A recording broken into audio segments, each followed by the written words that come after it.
IT job కోసం చూస్తున్నారా? ఐటీలో కెరియర్ బిల్డ్ చూసుకోవాలనుకుంటున్నారా? అయితే సమాధానం కోడింగ్ ట్యూటర్. ఎందుకు క్రైమ్ చేయాలనిపించింది? మార్పు రావాలని జైలు నుంచి ఉన్నాం, మన అమ్మా నాన్న రాలేదు, ఒకే జత బట్టలతో ఉన్నప్పుడు బయటకు వచ్చి మారాలని నాకు తెలిసి సార్, జైలుకు పోయిన తర్వాత మారదామని ఎవరు అనుకోరు. ఎందుకంటే ఇప్పుడు అక్కడ ఉన్న వాతావరణం, ఉన్న ఆఫీసర్లు, ఇప్పుడు అలాగే సార్, ఇప్పుడు జీతం వస్తుంది, వాళ్ళ డ్యూటీ ఏంటిది? రావాలి, ఆఫీస్కి రావాలి, వారానికి ఒకసారి రౌండ్కి వస్తారు, వాళ్ళు వచ్చే ముందు పినాయిలు చల్లుతారు, కొంచెం షోప్ టాప్ చేస్తారు, అయిపోతుంది. మీకు ఏం ప్రాబ్లం ఉన్నా ఏంటిదని చెప్పని ఒక ఆఫీసర్ మాట్లాడారు, వాళ్ళ బాధలు ఏంటిదో తెలుసుకోరు. మరి ఇట్లా 5 నిమిషాలు వచ్చి ఇట్లా పోతారు సార్, వాళ్ళకి ఏం అవసరం లేదుగా, అడగరు. వీళ్ళు ఏమనుకుంటారు సార్, ఇప్పుడు లోపల ఉన్న తర్వాత ఆయనోళ్ళు రారు, దోస్తులు రారు, రిలేషన్ మొత్తం కట్ అయిపోతుంది. ఇంకోటి రిమైండ్ అంటే చిన్న చిన్న కేసులను పెద్ద పెద్ద కేసులను అందరినీ ఒక దగ్గర కలుపుతారు సార్. వాళ్ళకి ఏం పని ఉంటుంది, ఎప్పుడు ఏదో ఒకటి మాట్లాడుకుంటారు అన్నట్టు. నలుగురు పరిచయం అవుతారు అక్కడనే జైల్లో. ఇంకా పెద్ద క్రిమినల్ అయ్యడానికి అవకాశం ఉంటుంది కానీ మారడానికి అవకాశం ఉండదు సార్. జైల్లో ఉన్న పరిస్థితి ఏ విధంగా ఉంటుంది చారి? ఇప్పుడు చెప్పినా కదా సార్, నాకు 16-17 సంవత్సరాలు అప్పుడు సార్ ఒంటలు పోతామంటే భయం అయ్యేది సార్. మా అమ్మ లేపోయి అమ్మ ఒంటలు వద్దామని చెప్పని పోయేసేది సార్. అలా పోయిన తర్వాత నాకు గుండె బండ్ అయిపోయింది సార్. ఎందుకంటే అందరూ కష్ట సుఖాలని మాట్లాడుకుంటారు సార్. మా ఇంట్లో అట్లా అయింది, వీళ్ళ ఇంట్లో ఇట్లా అయింది, పోలీసు నన్ను ఇట్లా చేసిండ్రు, మా ఇంటికి వచ్చి ఇట్లా చేసిండ్రు అని చెప్పని ఒక్కొక్కరు ఒక్కొక్క బాధ ఉంటుంది సార్. అంటే ఏం తెలియని తీసుకుపోయి అలా ట్రైనింగ్ ఇచ్చి బయటికి పంపిస్తారు అన్నట్టు. అది అంటే జైలు అనేవి ట్రైనింగ్ కాలేజీలు అంటావు సార్. అయితే నిజానికి నేను బయటికి వచ్చిన తర్వాత మ్యాక్సిమం నేనంటే అందరికీ, నా పేరు అందరికీ తెలుసు సార్. ఆ క్యాండిడేట్ నేనని తక్కువ మందికి తెలుసు. బయటకు వచ్చిన తర్వాత ఏంది, ఒక 2 మర్డర్లు 3 మర్డర్లు చేద్దామనుకున్నాను నేను. ఎవరైనా సిటీలో పెద్ద పేరు పోసిన రౌడీ షీటర్ ఉంటారు కదా సార్, వాళ్ళను మర్డర్ చేసి నేనంటే అందరికీ తెలవాలి, 3 రోజులు బతికి చచ్చిపోయినా మంచిదే అని చెప్పి అనుకున్నాను నేను. అనుకునే టైంలో మన ఈ వెంకటేశ్వర రెడ్డి సార్ వచ్చిండు. నేను అచ్చుడచ్చుడితోనే నన్ను పిలిచి చారి నీకోసం ఒక్కొక్కరు అట్లా ఇట్లా అని చెప్పంటే ఎట్లుంటాడో ఇంకా అని చెప్పి అనుకున్నాను. నువ్వు చూస్తే సింపుల్గా ఉన్నావు, వాళ్ళు చెప్పేదానికి నీకు అసలు సంబంధం లేదు అని చెప్పని అన్నాడు. అంటే ఆ విషయం మనం వెళ్ళలేక ముందు కొన్ని కేసులు బలవంతంగా పెట్టారని చెప్తున్నాను ఇందాక, నీకు సంబంధం లేకుండా కూడా లేదు సార్, పెట్టలేదు. అంటే మీరు చేసిన కేసులే పెట్టారు. మరి ముఖేష్ శర్మ అప్పుడు ఎక్కడున్నారు? అప్పుడు ఆయన కూడా దొరికారా? దొరికింది సార్. ఆయన ఏమంటారు? ఎవరు ఆయన ఇప్పుడు ఎక్కడున్నారు? ఆయన బయటికి వెళ్ళిపోయాడు సార్.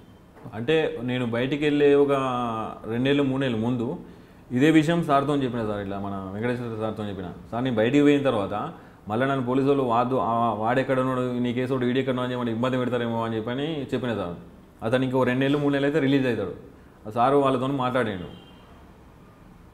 కానీ సాధారణంగా కొన్ని కేసులు కొన్ని చేయని కేసులు కూడా పోలీసులు పెడుతుంటారని ఒక ఆరోపణ ఉంది. అది నాకు తెలియదు సార్, అది అబద్ధం. అది అట్లయితే పెట్టరు, నాకు పెట్టలేదు.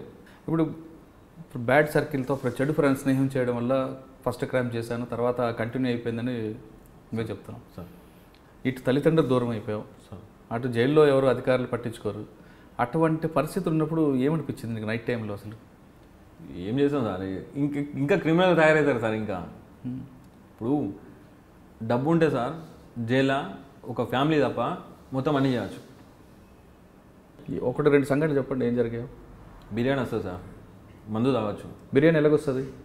స్టాఫ్ తీసుకొచ్చింది సార్ లోపలికి. ఎంత తీసుకుంటాడు? 500-1000 రూపాయలు తీసుకుంటారు బిర్యానీకి.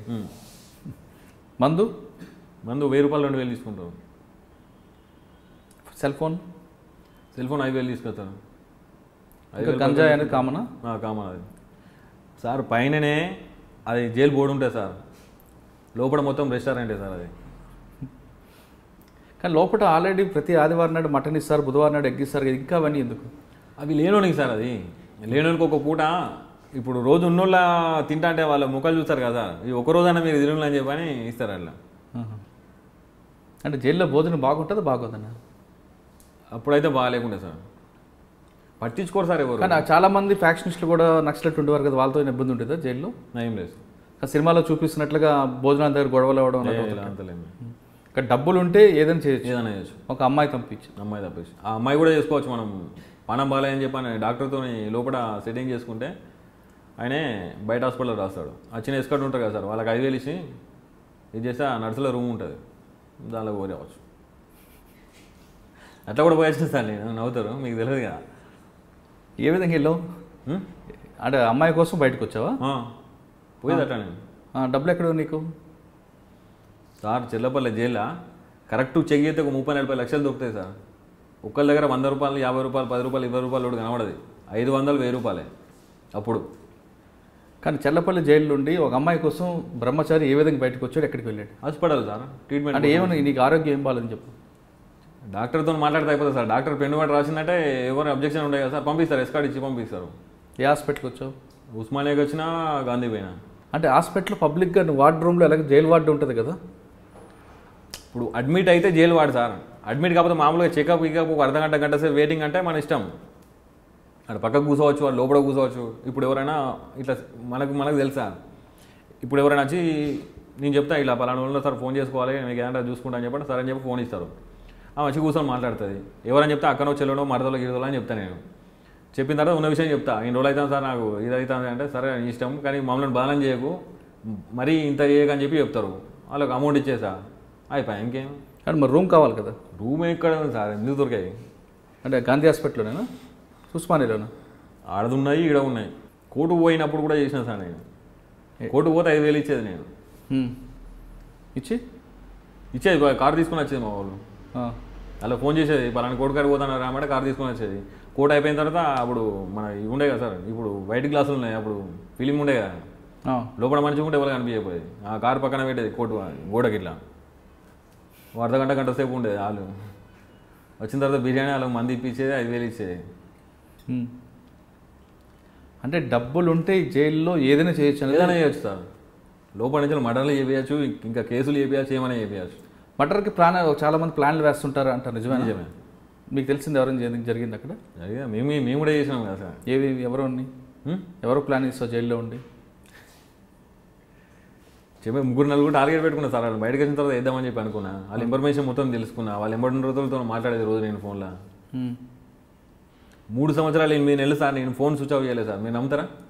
నేను జైలు ఉన్నా అంటే ఎవరు నమ్మపోయాను. నేను వెంకటేశ్వర రెడ్డి సార్ వచ్చిండు, నాతో పిలిచి మాట్లాడిండు, ఇంకా అద్దు ఫోన్ అనుకున్నా. ఎందుకంటే మనం లంగలమో దొంగలమో సార్. ఒక ఆఫీసర్ మనల్ని పిలిచి నీ బాధ ఏంటి, నీ పరిస్థితి అని చెప్పి మాట్లాడిండు. మా అమ్మ నేను జైల్లో ఉన్నప్పుడు చనిపోయింది సార్. నాకు కళ్ళకు నీళ్ళు రాలే, నాకు అదృష్టం లేదు, చూసే అదృష్టం లేదు, చనిపోయిందని చెప్పి అనుకున్నా. ఆ సార్ నాతో 5 నిమిషాలు మాట్లాడిన తర్వాత నా కళ్ళకు నీళ్ళు వచ్చినాయి. నేను పోయి కూర్చొని నాకు స్మోకింగ్ అలవాటు ఉన్నది. ఒక 4-5 సిగరెట్ల దాకా ఆలోచించిన నేను. వద్దు, చెడునికి మనం చెడు పని చేసినా మంచిగా, కానీ మంచోడికి మనం మగదూరం చేయొద్దని చెప్పని ఫోన్ తీసేసిన సార్ నేను. అంటే నా దగ్గర పెట్టుకోపోయేది. ఇప్పుడు వేరే వాళ్ళ దగ్గర నుంచి ఉంటే ఎప్పుడైనా పోతే అవసరం ఉంటే పోయి మాట్లాడుకొని వచ్చేది, కానీ నేను ఫోన్ మెయింటైన్ చేస్తూ బంద్ చేసిన నేను. అంటే 3 సంవత్సరాలు కంటిన్యూ చల్లపల్లి 3 సంవత్సరాలు 8 నెలలు సార్ ఫోన్ మాట్లాడుతూనే ఉన్నాను. ఫోన్ స్విచ్ ఆఫ్ చేయలేదు సార్ నేను. కానీ మధ్యలో పోలీసులు తనిఖీలు, జైలు వార్డులు తనిఖీలు దొరుకుతుంటాయి కదా సార్.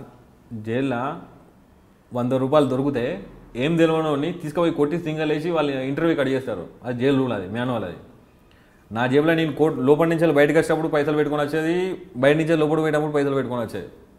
నా జేబులో చేయి పెట్టకపోతే నా దగ్గర రాకపోయేది ఎవరు. అంటే 3 సంవత్సరాలు 8 నెలలు ఎంతమందికి పథకం వేసావు అంటే చంపడానికి? 3 మనుషులు ఉండేదా, వాళ్ళను ఈజీ మర్డర్ చేసి నేను ఈ సిటీకి డాన్ ఇద్దామనుకున్నా. అంటే నా ఆలోచన అప్పుడు అట్లా ఉండే, ఈ సార్ రాకపోతే. అంటే సార్ రాకపోయి ఉంటే ప్లాన్ చేసి సక్సెస్ అయ్యేది. ఓకే. అంటే బీలాగా ఎంతమంది ఇంకా ప్లాన్లు వేసి వచ్చారు సెల్ ఫోన్ వాడుతూ? అప్పట్లో పరిటాల రవి మర్డర్ కూడా జరిగింది కదా సార్. మీ జైలు నుంచి జరిగినట్లు? జైలు నుంచి జరిగింది సార్. అది మీకు తెలుసా? తెలుసు, కానీ మాకు అంత పరిచయం లేకుండా సార్. చర్లపల్లి జైల్లో గ్యాంగ్ వార్ జరుగుతున్నాయి అంటారు, వాస్తవం అనేది? నిజమే సార్, నిజమే. ఎలా జరుగుతుంటాయి, ఎందుకు జరుగుతాయి? ఇప్పుడు అసలు రూల్ ఏంటంటే సార్, ఇప్పుడు చిన్న కేసు ఒక బ్లాక్ వాళ్ళకి సపరేట్ పెట్టాలి, పెద్ద కేసులను అందరినీ పెద్ద కేసు దాన్ని పెట్టాలి. ఇప్పుడు జైలు అట్లాగా సార్, ఎవరు ఇష్టం ఉన్నట్టు పంపిస్తారు అన్నాడు. ఇప్పుడు చిన్నోడు ఒక పెద్దోడు ఒక 4 కలుస్తారు సార్. ఇప్పుడు నైట్ మినిమం ఒక 10:30, 11, 12 దాకా పండుకోరాళ్ళు. వాళ్ళకి పని ఏముంటుంది సార్, ఏముంటుంది కదా, ఇట్లే ముచ్చాలు పెట్టుకుంటారు.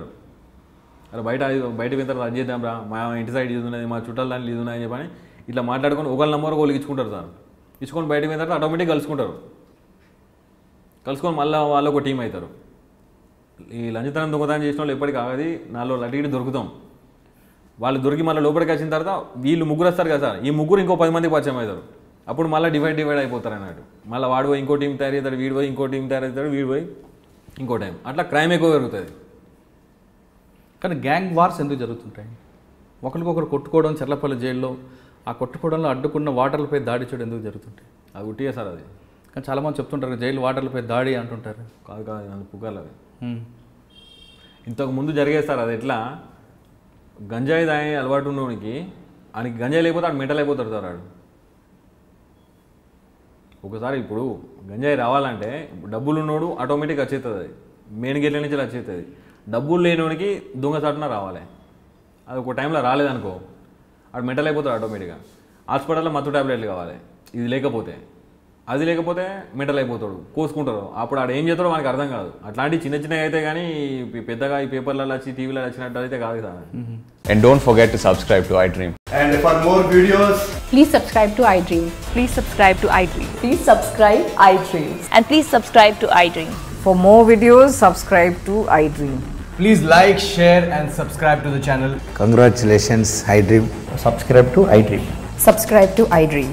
So subscribe to iDream Media. iDream ki iDream team andarki huge congratulations. Please subscribe iDream Media. Please subscribe to iDream. Subscribe iDream. Please subscribe to iDream. iDream అంటే నా కళల ఛానల్ను సబ్స్క్రైబ్ చేసుకున్నారు, నోరు తిరుగుతలేదు. మీరైతే గంట గుర్తు కొట్టండి. For more such videos, please subscribe to iDream. Subscribe to iDream. Please subscribe to iDream. Please subscribe iDream Media. Please do subscribe to iDream. Please subscribe to iDream Media. For best entertainment and information, please subscribe iDream.